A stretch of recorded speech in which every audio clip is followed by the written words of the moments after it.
բայց ես շատ մտածում եմ եւ երազում եմ այդ ծրագրի մասին, հույս ունեմ, որ ոչ մի բան մեզ չի խանգարի, որ արտանիշի թերակղզուց միջև նորատուս կամուրջ սարքենք մի հատ, ժողովուրդ, ինչ կարծիքի եք։ Մի հատ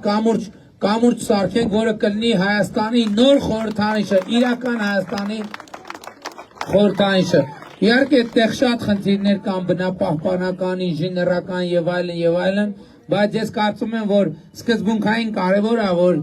անկախ Հայաստանում մի հատ տենց այդ մասշտաբի այնպիսի կառույց լինի, որը կխորհրդանշի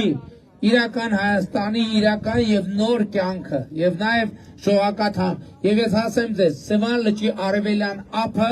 ահռելի մեծ ներդրումային պոտենցիալ ունի եւ այդ ներդրումային պոտենցիալը օգտագործված չի շարժ իհարկե կա եւ մենք հիմա իմիջայլոց ասեմ Սևանի շուրջ գոտիականության հետ կապված նոր որոշումներ պետք է կայացնի կառավարությունը, որպեսզի ներդրումների հնարավորությունը ավելի մեծացնենք Սևանա լճի ափերին եւ մենք առաջիկայում այդ որոշումները կկայացնենք, որ ներդրումային ծրագրերի շրջանակում Սևանի ափին ավելի շատ